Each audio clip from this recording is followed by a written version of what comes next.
मनुष्य का जीवन सांसों पर टिका है और इन सांसों में उसकी सेहत, समृद्धि और संभावनाओं के राज छिपे होते हैं। इन सांसों में मनुष्य की बीमारी और अनिष्ट के संकेत भी होते हैं, तो इनसे ही इन रोगों और दुर्घटनाओं से बचा भी जा सकता है। भारतीय मेधा लंबे समय से इस राज को जानती आई है। इड़ा, पिंगला और सुषुम्ना नाड़ियों पर भारतीय चेतना ने खूब मंथन किया है, लेकिन अब इस चेतना को वैज्ञानिक आधार देने का बेड़ा उठाया है इंजीनियरिंग के पूर्व प्रोफेसर और जाने माने वास्तु विज्ञानी राजेंद्र जैन ने। जैन इन दिनों 3 दिवसीय स्वर विज्ञान की कार्यशाला को लेकर जयपुर में आए हुए हैं। इसी मौके पर उनसे खास बातचीत की है पत्रिका ने। नमस्कार, मैं हूं स्वतंत्र जैन। हमारे साथ हैं देश के जाने माने जियोलॉजिस्ट, भूगर्भ शास्त्री, वास्तुविद और सौर विज्ञानी राजेंद्र जैन जी, जो हमें बताएंगे कि सौर विज्ञान जो काफ़ी कुछ हमें अगर प्रथम दृष्टि में देखें तो एक बॉर्डर लाइन पे है तंत्र मंत्र साधना की, वो कैसे एक तंत्र मंत्र साधना होकर पूरी तरह से वैज्ञानिक मान्यताओं पर आधारित है, वैज्ञानिक पुष्टियों पर आधारित है। और हम जानेंगे कि जो 3 दिन की वर्कशॉप यहाँ जयपुर में भट्टारक जी ने में चल रही है, उसमें उन्होंने क्या सिखाया और ये कब से इस क्षेत्र में है और कैसे साइंटिस्ट होते हुए, जियोलॉजिस्ट होते हुए सौर विज्ञान और वास्तुविद की वास्तु चीज़ों की ओर मुड़े। राजेंद्र जी, आपका बहुत बहुत स्वागत है पत्रिका टीवी की इस खास बातचीत में। सबसे पहले हमें संक्षेप में समझाएं कि ये जो सौर विज्ञान प्रशिक्षण आप का कार्यक्रम वर्कशॉप चला रहे हैं, ये कब से आप चला रहे हैं और इसमें आप क्या सिखाते हैं? सौर विज्ञान यानी कि सांसों का विज्ञान। इस यूनिवर्स में, इस धरती पर किसी भी व्यक्ति का अस्तित्व यदि है तो सिर्फ और सिर्फ उसकी सांसों के बल पर है। एक बार वो सांस 2 मिनट के लिए छोड़ दे तो वह शरीर वहीं का वहीं पड़ा रह जाएगा। अब इससे बड़ी साइंस, इससे बड़ा विज्ञान दुनिया का कोई नहीं होता है। आपकी सांस सब कुछ जानती है। आपके अंदर जब रोग आने वाला होता है तो यह सांस अपने आप बता देती है। जब आपका मुंह कड़वा होने लग जाता है यानी कि आप उसके पूर्व में आपको कोई ना कोई बीमारी आई हुई है, तो यह विज्ञान परफेक्ट साइंस है। और इस विज्ञान में सीधी सीधी एक ही बात है कि हम सिर्फ भौतिक एनर्जी जो होती है, भौतिक ऊर्जा को हम योगिक एनर्जी में बदलते हैं, जो कि आइंस्टीन ने स्पष्ट कहा है E=mc²। इसका मूल बेस यही है। लेकिन राजेंद्र जी, आप तो एमटेक हैं जियोलॉजी में, जो उसको बोलते हैं भूगर्भ शास्त्र में एमटेक हैं। आपने विदिशा इंजीनियरिंग कॉलेज में आपने पढ़ाया है, और आप आखिर जो है ना सौर विज्ञान की तरफ कैसे आए? इन दोनों में क्या कनेक्शन है? और आप अभी आपने जो सिखाया है यहाँ पे 3 दिन की वर्कशॉप में, उसमें मुख्य रूप से आप क्या कहेंगे, क्या सिखाया है?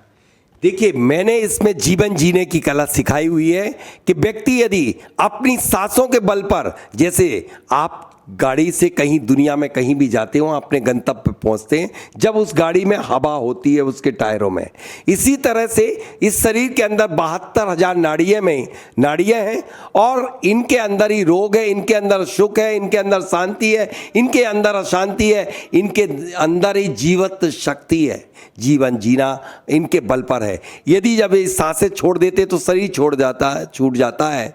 तो यहाँ पर सिर्फ यही सिखाया गया है कि यदि आपको सच्चा जीवन जीना है तो आप अपनी सांसें आपको हर समय, हर मिनट, हर घंटे का भविष्य बताती हैं। आपको ये बता देती हैं कि आज जो आप सुबह हुई है तो आपका कौन सा स्वर आया है, तो आज आपका दिन कैसे बीतेगा। जब आप अपने घर के दरवाजे से निकलते हैं तब आपका स्वर आपको जिस स्थान पर पहुंच रहे हैं उस स्थान का भविष्य वाणी कर देता है कि आपका वह सक्सेस होगा कि वह कार्य की नहीं होगा। यहाँ तक कि जहाँ पर डॉक्टर भी इलाज नहीं कर पाते हैं, डॉक्टर भी अपने हाथ खड़े कर देते हैं, वहाँ पर भी यह सौर विज्ञान के माध्यम से इलाज किए गए तो वह सफल हुए, वह भी सिखाया गया। अभी तक मैं 40,000 लोगों का थायराइड ठीक कर चुका हूँ, कैंसर जैसे रोग ठीक कर चुका हूँ। इस वर्कशॉप में किसी के माथे में, किसी पर यदि इतनी बड़ी गठान थी तो मैंने सौर चिकित्सा के माध्यम से उस गठान को एनर्जी दी, पावर दिया और वह गठान तुरंत ही 50% बची। किस्सा है मेरे आने का। मैं जब 10 साल की उम्र में था तब मुझे किसी एक साधु ने यह छोटा सा ज्ञान दिया था, लेकिन जब मैं अल्प ज्ञानी था, लेकिन जब मुझे एक मुसीबत आई कि 18 साल की उम्र में मेरे हाथ में कीलाइट्स फॉर्मेशन हो गया और मेरा हाथ इतना मोटा होने लगा, और होते होते जब ऑपरेशन हुआ, एक नस कट गई है, प्रॉब्लम हुई, डॉक्टर ने हाथ को काटने के लिए बोला कि इस हाथ को काटना पड़ेगा, लेकिन मेरे पास स्वर शक्ति थी। मुझे मेरे गुरु ने इतना सिखाया था कि यदि कोई व्यक्ति स्वर निरंतर बदलता रहता है तो वह निश्चित रूप से हर रोग से मुक्त हो जा सकता है। मैंने वही किया। मैंने डॉक्टर की बात ना मान करके और निरंतर दिन भर 1 माह तक स्वर का परिवर्तन किया और मेरा हाथ जिंदा हो गया। ये हाथ देख पा रहे होंगे, ये काटने की कगार पे था, और आज मुझे जो प्राण मिले हैं, प्राण जो मेरे साथ हैं, उसका साइंस, इसका श्रेय मैं दूंगा सिर्फ और सिर्फ केवल स्वर विज्ञान को। विज्ञान तो बहुत आगे है, लेकिन विज्ञान से आगे पराविज्ञान यदि कोई है तो वो है स्वर विज्ञान। तो आप इसको पराविज्ञान मानते हैं, स्वर विज्ञान नहीं मानते, ये कहा जाए? निश्चित रूप से विज्ञान से बहुत ऊपर है। पराविज्ञान से मतलब ये है कि विज्ञान जहां नहीं पहुंच पाती, विज्ञान तो इसको भौतिक ऊर्जा कहती है, लेकिन भौतिक ऊर्जा को परिवर्तित कर सकता है आपका शरीर। आपके अंदर 72,000 नाड़ी हैं। आपके अंदर जो ईड़ा पिंगला नाड़ी है, sympathetic and parasympathetic system function जो होता है, तो वही तो ईड़ा और पिंगला नाड़ी है। और यही ईड़ा पिंगला नाड़ी देख करके डॉक्टर देखता है कि आपके अंदर प्राण है, आपके अंदर ये रोग है। इसी को तो स्वर विज्ञान कहते हैं। ये परफेक्ट साइंस है, लेकिन हर साइंस काम करती है, जैसे एलोपैथी काम कर रही है ऊपर, लेकिन स्वर विज्ञान नाड़ियों के अंदर रोग को मुक्त कैसे किया जा सकता है, इस पर काम करती है। अभी आप जब नीचे बात कर रहे थे तो आपने काफ़ी सारी चीज़ें बताई। इसमें आपने बताया कि स्वर से कैसे निरोग हो सकते हैं। अभी आपने बात करते हुए बताया कि घर से आप बाहर निकल रहे हैं, सो के उठ रहे हैं, तो आपका दिन कैसे होने वाला है। तो आप कह रहे हैं कि स्वर एक तरह से आपकी हर पल की सूचना आपको दे रहा है, और क्या इससे कोई आदमी कैसे समझ सकता है? संक्षिप्त में समझा सकें हमें दर्शकों। देखिए, मैं आपको ये बात बता दूं, हर मृत्यु के पूर्व, हर घटना के पूर्व, हर दुर्घटना के पूर्व आपकी नाक की सांस बता देती है कि आपको ये घटना घटित होने वाली है। जैसे जिस व्यक्ति का एक्सीडेंट होने वाला होता है, उसके 1 घंटे पहले आपकी सुषुम्ना नाड़ी चलना शुरू हो जाती है, यानी दोनों नासिका छिद्र से वायु का फ्लो होने लग जाता है। सुबह जब प्रातःकाल वो व्यक्ति सोकर के उठता है, तभी ये शरीर अलार्म बजा देता है। उसकी प्रातःकाल प्रारंभ होती है सुषुम्ना नाड़ी से, यानी दोनों नासिका छिद्र के वायु के फ्लो से। तब संकेत मिलता है, तब उसे कुछ नहीं करना चाहिए, फिर भी वो यात्रा करने जाता है और एक्सीडेंट हो जाता है। ऐसे मैंने सैकड़ों केस देखे हैं। जो मृत्यु ऐसी चीजें हैं जो कि मानी जाती हैं कि आपसे कर्म सिद्धांत के अनुसार पहले से तय हैं, तो आपका कहना है उनको टाल सकते हैं आप स्वर विज्ञान के? निश्चित रूप से, क्यों नहीं टाल सकते, क्योंकि अनवर्तनी अपवर्तनी आयु होती है। एक मतलब अकाल मृत्यु जो होती है, यदि आप गलत काम करोगे तो आपका अकाल मरण हो जाएगा। देखिए, प्रभु ने आपको आयु का निर्धारण देकर के नहीं भेजा है। प्रभु ने आपके लिए सिर्फ लिमिट सांसें दी हैं। जैसे कुत्ता जल्दी जल्दी सांस लेता है, इसलिए उसकी आयु 12 वर्ष है। सर्प आराम से लेता है, मगरमच्छ कछुआ और भी आराम से लेता है, तो वह 100 सैकड़ों कई सैकड़ों वर्ष तक जीता है। मगरमच्छ हजारों वर्ष की आयु होती है। लेकिन यदि इंसान इन सांसों को नियंत्रित कर लेता है तो पूर्ण आयु जीवन जी सकता है। बहुत सारे काम ऐसे होते हैं। समझा, जैसे एड़ा पंगला सुषुम्ना का आपने नाम लिया, ये जो अगर मैं सही समझता हूं तो ये तंत्र मंत्र हठ योग साधना के शब्द हैं। ये हठ योग साधना को कौन नहीं मानता? आज तो पूरा विश्व मान रहा है। देखिए, इस स्वर विज्ञान है क्या? अष्टांग निमित्त में एक निमित्त होता है आपका प्रश्न निमित्त, और प्रश्न निमित्त के अंतर्गत आता है ये हठ योग का विषय है। यम नियम आसन प्राणायाम धारणा, तो जो आपका प्राणायाम है, ये प्राणायाम के अंतर्गत आता है स्वर विज्ञान। तो फिर यदि आप इसको तंतुमंत्र मानते हैं तो प्राणायाम तो कुछ होगा ही नहीं, अनुलोम विलोम कुछ होगा ही नहीं। आप इस यूनिवर्स की एनर्जी को इनहेल कर रहे हैं, तो उसके कारण जब सांस अंदर जाती है तो बॉडी के सारे ऊतकों नाड़ियों का डेवलपमेंट करती है, और जब वायु बाहर निकलती है तो अंदर की सारी इंफॉर्मेशन देती है कि शरीर के अंदर क्या चल रहा है। जैसे डकार गंदी आ रही, खट्टी आ रही है, तो आपकी शरीर के अंदर की इंफॉर्मेशन दे रही ना, तो इसका ही नाम तो सौर विज्ञान है। जैसे आप यहाँ बैठे हैं और आप कहीं दूर पर कोई भी गंदगी पड़ी या कोई भी वस्तु बन रही है तो उसकी खुशबू आप तक आ रही है, तो वो एयर लेकर आ रही है। उस एयर का या सांसों का विज्ञान ही सौर विज्ञान है। इसमें 72,000 नाड़ियों में 3 मिरेकल नाड़ी होती हैं। जो बाईं तरफ होती है ईड़ा है, दाईं तरफ होती है वो पिंगला है, और बीच में होती है वो सुषुम्ना है। इनके अलग अलग कार्य हैं। जितने शांतिक, पौष्टिक और स्थिरकारी हैं, मांगलिक कार्य हैं, जैसे आपकी शादी होना,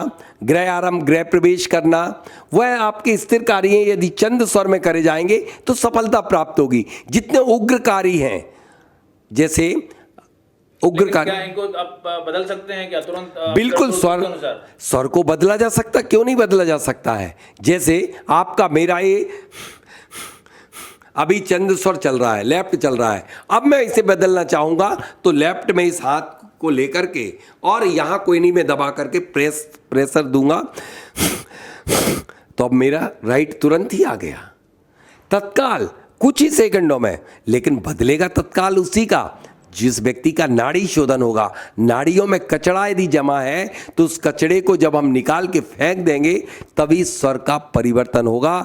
तो रोग और सुख, दुख, लाभ, हानि सब कुछ आपके शरीर के अंदर है, और इनसे यदि आप नाड़ी शोधन कर लेते हैं तो रोग निकल जाता है। आपने कहा था कि इसको मैं बात नीचे बैठ जब हम लोग थे तो कि इसको विज्ञान की संज्ञा दी जाना चाहिए, इसको क्लास में पढ़ाया जाना चाहिए, इसका अध्ययन होना चाहिए।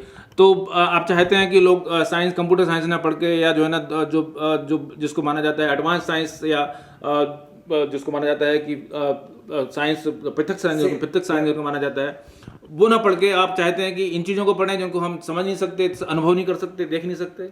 देखिए, मैं क्यों कह रहा हूँ ये साइंस पढ़ना चाहिए, क्योंकि इस साइंस से ही हम देश को सोने की चिड़िया बना सकते हैं। इस विज्ञान से हर व्यक्ति को सफलता प्राप्त हो सकती है। सारे ज्ञान जो है वो बुद्धि के विषय हैं, लेकिन ये ज्ञान जो है बुद्धि से ग्रहण करके आत्मा के द्वारा संचालित होता है। अब इसके पर कैसे हमने सफलता हासिल की, मैं बता रहा हूँ लोगों के लिए। मैंने जितने भी इंटरव्यू शिक्षा के लिए, एजुकेशन के लिए, जब मैंने बच्चों के लिए यह ज्ञान दिया कि मन का कंसंट्रेशन कैसे बनता है, इसमें उपयोग कराया, तो बच्चे एक बार में जो सबसे पीछे रहते थे एक बार में सिलेक्ट हुए। मैंने यूपीएससी के लिए अभी 3 बच्चों के लिए ट्रेनिंग दी, 3 में से तीनों सिलेक्ट हुए। तो इसमें मन का कंसंट्रेशन का विषय है। जब यदि आप अपनी सांस को रोक लेते हो तो मन स्थिर हो जाता है। लेकिन सौर विज्ञान से जानना, लास्ट सवाल, आपकी पहचान वास्तुविद के रूप में है और जियोलॉजिस्ट के रूप में है, और आपकी ट्रेनिंग भी जो फॉर्मल ट्रेनिंग है वो भी उसी विषय की है। तो आप इस बारे में बताएंगे कि आपका किन किन चीज़ों से, किन किन लोगों से, किस संस्थाओं से जुड़ाव रहा है, और इसमें आपकी उपलब्धियां क्या हैं, हमारे दर्शकों को और समझा सकें संक्षिप्त में। बिल्कुल संक्षिप्त में ये है कि मैं बहुत सारे ग्रुप का कंसल्टेंट हूं, जैसे मेनली बिरला ग्रुप के, एसपीआर सिटी का, बल्क पैक के का, कल्पना इंडस्ट्री के, मल्टीकान ग्रुप, ऐसे अनेक 35 ग्रुप, बड़े बड़े ग्रुप हैं जिनका मैं वास्तु कंसल्टेंट हूं। और वास्तु में मैंने डाउजिंग के ऊपर पीएचडी की है। सिर्फ लैंड एनर्जी को बढ़ा करके समस्त दोषों से निजात दिला देता हूं। वास्तु यानी वास्तु शब्द की उत्पत्ति हुई वत शब्द से, यानी कि भूमि की ऊर्जा। 70% रोल है लैंड एनर्जी का। यही ज्ञान मैं लोगों को सिखाता हूं और इसी बेस पर कंपनियों में कंसल्टेंसी प्रोवाइड करता हूं और उनके रिजल्ट 1001% प्राप्त होते हैं। एक मैं संक्षिप्त में किस्सा बताना चाहूंगा। बिरला का, एमपी बिरला ग्रुप का सतना में एक प्रोजेक्ट था और उसमें एक उन्होंने टावर 108 फीट ऊंचा लगाया, जो वर्ल्ड की टॉप मोस्ट टेक्नोलॉजी के साथ ऐसी केबल बनाने का। लेकिन 4 साल तक वो प्लांट नहीं चला और देश के सारे वास्तुविद बुलाए। मैंने सिर्फ वहां की एनर्जी बढ़ाई और जो उस दिन है 2015 से प्लांट चालू हुआ वो आज तक चल रहा है।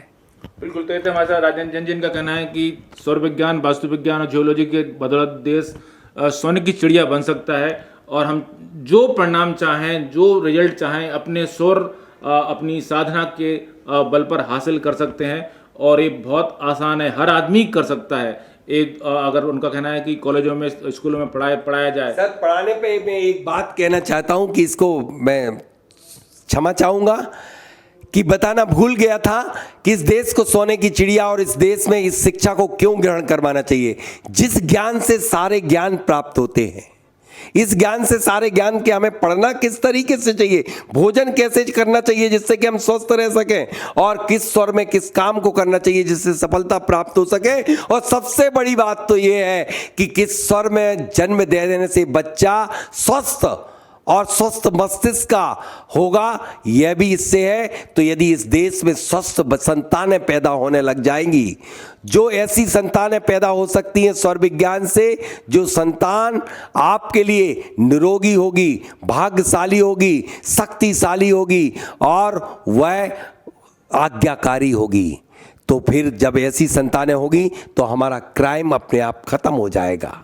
बिल्कुल, तो देश सोने की चिड़िया तो बनेगा ही, साथ साथ आपका घर भी सुखी, संपन्न और समृद्ध होगा अगर आप सौर विज्ञान का पालन करते हैं। राजन जी का दावा है, उम्मीद करना चाहिए कि राजन जी की बातें जैसे कहते हैं तथास्तु इस तरह से सफल हों, ऐसा ही हो। बहुत बहुत धन्यवाद, आपने हमें समय दिया। नमस्ते।